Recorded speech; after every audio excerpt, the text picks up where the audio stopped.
السلام علیکم ورحمۃ اللہ وبرکاتہ۔ سامعین کرام، آپ میدان عرفات سے خطبہ عرفہ کا اردو ترجمہ سماعت کر رہے ہیں۔ خطیب ہیں فضیلت الشیخ ڈاکٹر محمد بن عبد الکریم العیسیٰ حفظہ اللہ۔ خطبہ عرفہ 1443 ہجری۔ ہر طرح کی تعریف اللہ کے لیے ہے جو بہت زیادہ جاننے والا اور نہایت باخبر ہے۔ اس جیسی کوئی چیز نہیں، وہ سننے اور دیکھنے والا ہے، نیز ارشاد ربانی ہے، اور وہی ہے معبود برحق آسمانوں میں بھی اور زمین میں بھی۔ وہ تمہارے پوشیدہ احوال کو بھی اور تمہارے ظاہری احوال کو بھی جانتا ہے، اور تم جو کچھ عمل کرتے ہو اس کو بھی جانتا ہے۔ نیز ارشاد ربانی ہے، اور اللہ تعالی ہی کے پاس ہیں غیب کی کنجیاں، ان کو کوئی نہیں جانتا بجز اللہ کے، اور وہ تمام چیزوں کو جانتا ہے جو خشکی میں ہیں اور جو کچھ دریاؤں میں ہیں، اور کوئی پتا نہیں گرتا مگر وہ اس کو بھی خوب جانتا ہے، اور کوئی دانہ زمین کے تاریک حصوں میں نہیں پڑتا، اور نہ کوئی تر اور نہ کوئی خشک چیز گرتی ہے مگر یہ سب کتاب مبین میں ہیں۔ میں گواہی دیتا ہوں کہ اللہ کے علاوہ کوئی معبود نہیں، وہ راز اور اس سے بھی پوشیدہ چیزوں کو جانتا ہے۔ اس پر زمین و آسمان میں کوئی چیز مخفی نہیں ہوتی۔ ارشاد ربانی ہے، اصل بات یہی ہے کہ تم سب کا معبود برحق صرف اللہ ہی ہے، اس کے سوا کوئی پرستش کے قابل نہیں، اس کا علم تمام چیزوں پر حاوی ہے۔ اور میں گواہی دیتا ہوں کہ محمد اس کے بندہ و رسول ہیں۔ اللہ تعالیٰ نے انہیں اپنے اس قول سے متصف کیا ہے، اور تجھے وہ سکھایا ہے جسے تو نہیں جانتا تھا، اور اللہ تعالیٰ کا تجھ پر بڑا بھاری فضل ہے۔ اللہ تعالیٰ کا درود و سلام نازل ہو ان پر، ان کے آل و اصحاب اور ان کے پیروکاروں پر، اور بہت زیادہ سلامتی نازل ہو۔ اما بعد، اے بیت اللہ کے حاجیوں، اے ہر جگہ کے مسلمانوں، اللہ کا تقوی اختیار کرو، تم دنیا و آخرت میں کامیابی و نجات اور سعادت حاصل کر لو گے۔ ارشاد ربانی ہے، اگر یہ لوگ صاحب ایمان متقی بن جاتے تو اللہ تعالیٰ کی طرف سے بہترین ثواب انہیں ملتا اگر یہ جانتے ہوتے۔ نیز فرمایا، اللہ تعالیٰ سے ڈرتے رہا کرو اور جان رکھو کہ اللہ تعالیٰ پرہیزگاروں کے ساتھ ہے۔ نیز ارشاد ربانی ہے، اور اللہ تعالیٰ سے ڈرتے رہا کرو اور جان رکھو کہ اللہ تعالیٰ ہر چیز کو جانتا ہے۔ اور کیسے ہم اللہ سے نہ ڈریں اور کیسے اسے عبادت میں ایک نہ جانیں جبکہ وہی نفع و ضرر دینے والا ہے۔ ارشاد باری ہے، اور اگر تم کو اللہ کوئی تکلیف پہنچائے تو بجز اس کے اور کوئی اس کو دور کرنے والا نہیں ہے، اور اگر وہ تم کو کوئی خیر پہنچانا چاہے تو اس کے فضل کا کوئی ہٹانے والا نہیں۔ وہ اپنا فضل اپنے بندوں میں سے جس پر چاہے نچھاور کر دے، اور وہ بڑی مغفرت بڑی رحمت والا ہے۔ تقوی اور تعلیم کو جوڑتے ہوئے اللہ تعالیٰ نے فرمایا، اللہ تعالیٰ سے ڈرو، اللہ تمہیں تعلیم دے رہا ہے، اور اللہ تعالیٰ ہر چیز کو خوب جاننے والا ہے۔ اللہ تعالیٰ کے تقوی میں سے یہ ہے کہ ہم توحید کو تسلیم کریں جس کی طرف اللہ تعالیٰ نے بلایا ہے، چنانچہ عبادت میں اسے اکیلا جانیں اور اس کے سوا کسی کے لیے چاہے وہ جو بھی ہو کسی بھی طرح کی عبادت نہ کریں۔ ارشاد ربانی ہے، اے لوگو، اپنے اس رب کی عبادت کرو جس نے تمہیں اور تم سے پہلے کے لوگوں کو پیدا کیا، یہی تمہارا بچاؤ ہے، جس نے تمہارے لیے زمین کو فرش اور آسمان کو چھت بنایا، اور آسمان سے پانی اتار کر اس سے پھل پیدا کر کے تمہیں روزی دی۔ خبردار، باوجود جاننے کے اللہ کے شریک مقرر نہ کرو۔ اور یہی تمام انبیاء کرام کی دعوت رہی ہے، جیسا کہ ابراہیم علیہ السلام نے اپنی قوم سے کہا، اللہ تعالیٰ کی عبادت کرو اور اس سے ڈرتے رہو، اگر تم میں دانائی ہے تو یہی تمہارے لیے بہتر ہے۔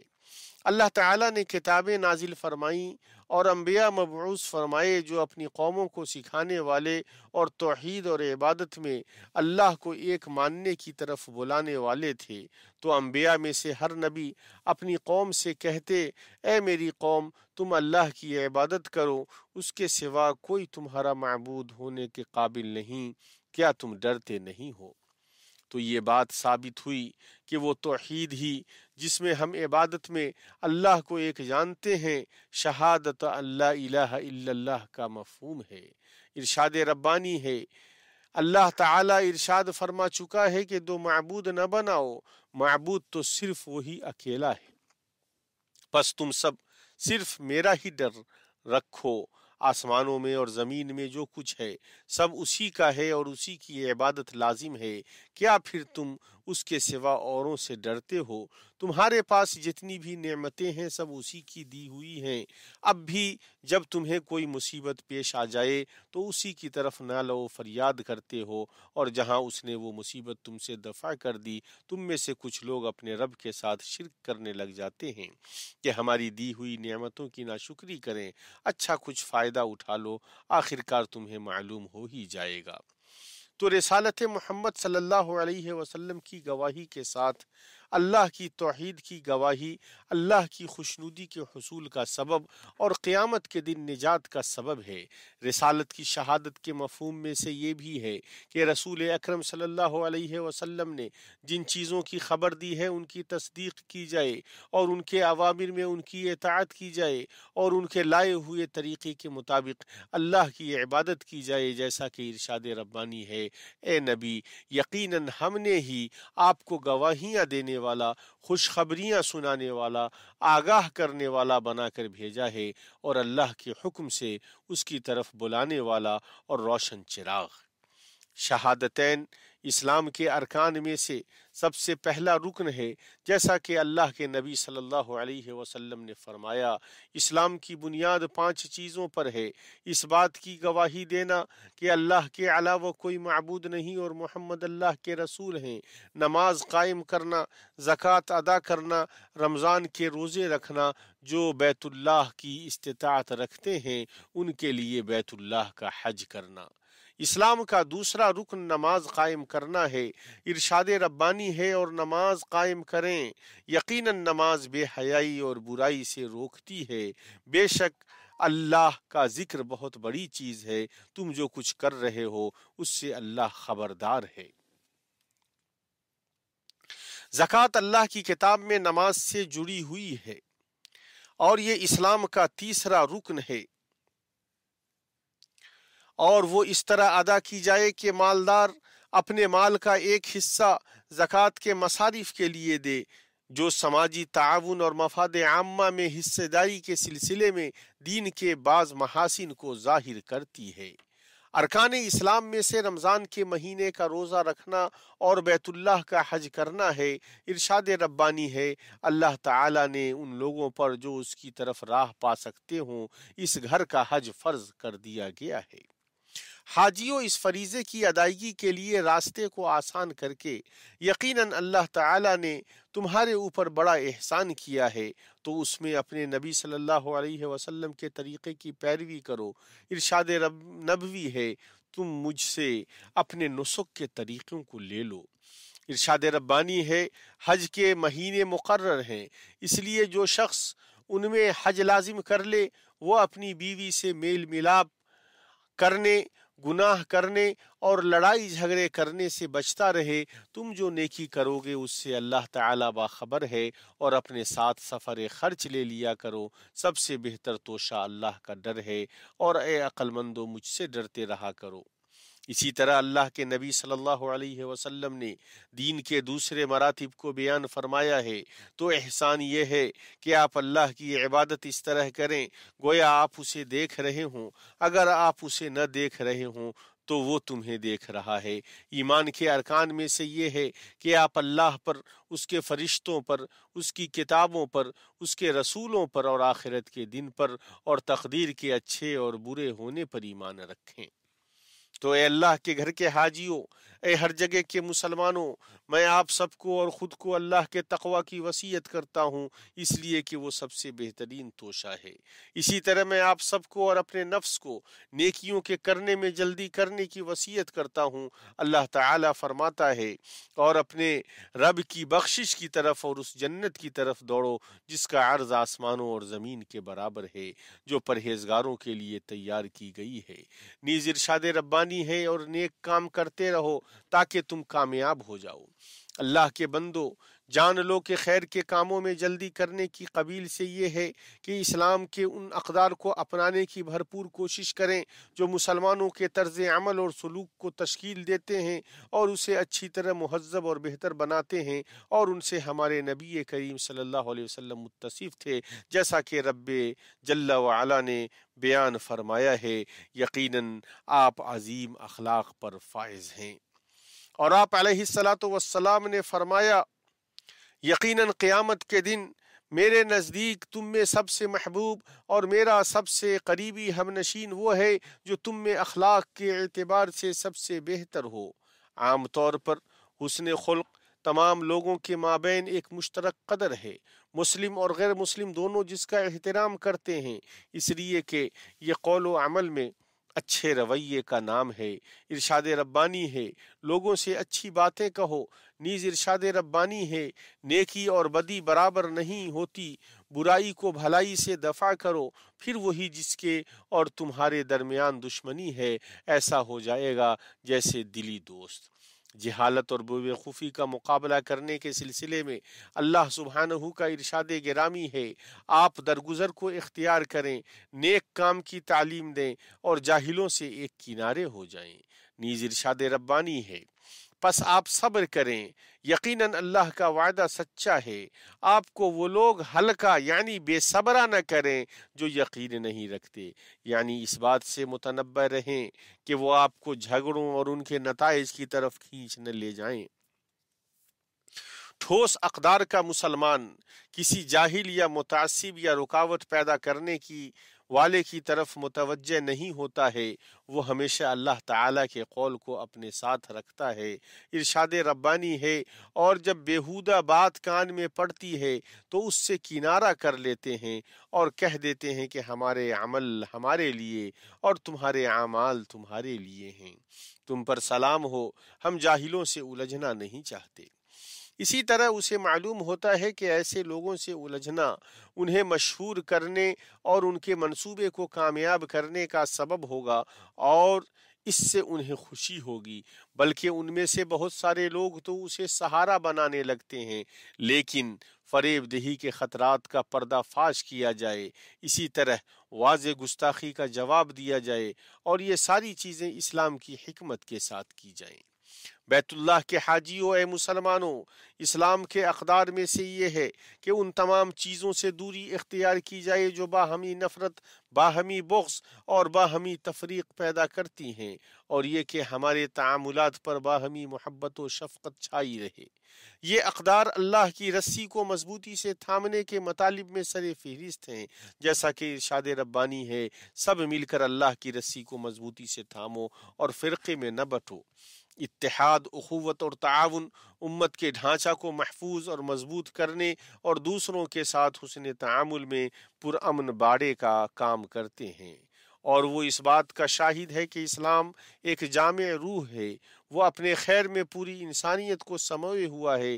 نبی کریم صلی اللہ علیہ وسلم نے فرمایا، لوگوں میں سب سے بہتر وہ ہے جو ان میں لوگوں کے لیے سب سے زیادہ نفع بخش ہے۔ اسلامی شریعت اپنی انسانیت کی وجہ سے بلند ہوئی، جس کے معیاروں میں دوہرا پن نہیں اور جس کے اصولوں میں کوئی تبدیلی نہیں ہے۔ اس نے سب کے لیے خیر کو پسند کیا اور ان کے دلوں کو جوڑا۔ انہی اقدار سے اسلام کا نور پھیلا اور دنیا کے کونے کونے میں تمام جہانوں تک پہنچا۔ وہ اس طرح کے اس خیر کی تبلیغ کے لیے پے در پے ایسے لوگ آئے جنہوں نے اللہ سے جو عہد کیا تھا اسے سچ کر دکھایا، تو اس نیک طریقے نے ہدایت یافتہ پیروکار تیار کیے جو اسلام کے طریقے پر چلے۔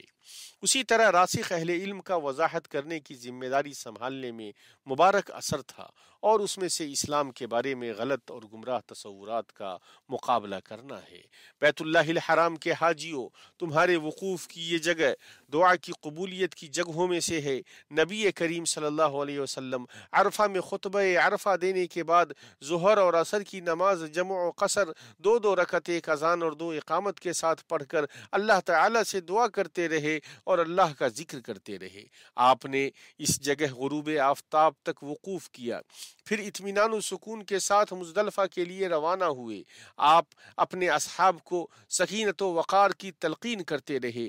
آپ نے مزدلفہ میں مغرب کی 3 رکعت نماز اور عشاء کی 2 رکعت نماز ادا کی اور وہیں رات گزاری، اور وہیں فجر کی نماز ادا کی اور فجر کے بعد ذکر کے لیے ٹھہرے یہاں تک کہ خوب اجالا ہو گیا۔ پھر مینا گئے اور 7 کنکریوں سے جمرہ عقبہ کی رمی کی، پھر اپنے ہدی کی قربانی کی اور حلق کیا، اور اس طرح آپ کا تحلل اول ہوا۔ پھر آپ صلی اللہ علیہ وسلم مکہ گئے اور طواف کیا، اور اس کے بعد مینا لوٹے اور ایام تشریق کی راتیں مینا میں گزاری۔ مینا میں آپ زیادہ سے زیادہ اللہ تعالیٰ کا ذکر کرتے تھے اور روزانہ جمرات کی رمی کرتے تھے۔ وہ اس طرح کے جمرہ صغرا کو 7 کنکریاں اور جمرہ وسطیٰ کو 7 کنکریاں مارتے، اور اس کے بعد اللہ تعالیٰ سے دعا کرتے، پھر جمرہ عقبہ کو 7 کنکریاں مارتے۔ آپ نے حضور والوں کو اس بات کی اجازت دی کہ وہ مینا میں رات گزارنا چھوڑ سکتے ہیں۔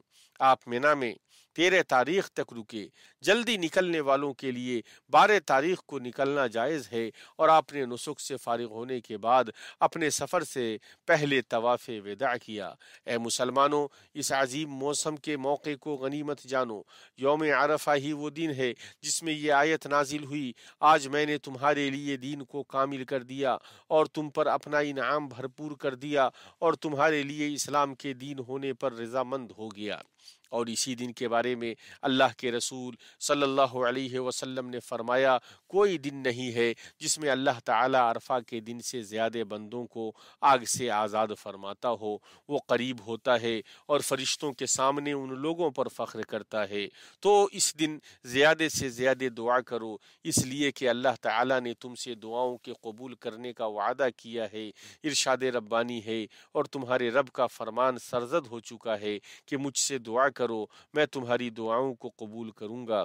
نیز ارشاد ربانی ہے، جب میرے بندے میرے بارے میں آپ سے سوال کرتے ہیں تو آپ کہہ دیں کہ میں بہت ہی قریب ہوں، ہر پکارنے والے کی پکار کو جب کبھی وہ مجھے پکارے قبول کرتا ہوں۔ اے اللہ، حاجیوں سے ان کے مناسک کو قبول فرما، ان کی دعاؤں کو شرف قبولیت بخش، ان کے معاملات کو آسان کر دے، ان کے گناہوں کو معاف کر دے، انہیں ان کے ملک صحیح سالم اور کامیاب واپس فرما، اس حال میں کہ ان کے درجات بلند ہو چکے ہوں اور ان کے مرتبے بڑھ چکے ہوں۔ ارشاد ربانی ہے، اور بعض لوگ وہ بھی ہیں جو کہتے ہیں کہ اے ہمارے رب، ہمیں دنیا میں نیکی دے اور آخرت میں بھی بھلائی عطا فرما، اور ہمیں عذاب جہنم سے نجات دے۔ اے اللہ، مسلمانوں کے حالات کی اصلاح فرما دے، ان کے مابین اتحاد پیدا کر دے، ان کے مابین علم اور خیر کو پھیلا دے، ان کے بچوں کی اصلاح کر دے اور انہیں برکت عطا فرما، اور ان کی روزیوں میں برکت دے اور انہیں جنت میں داخل فرما۔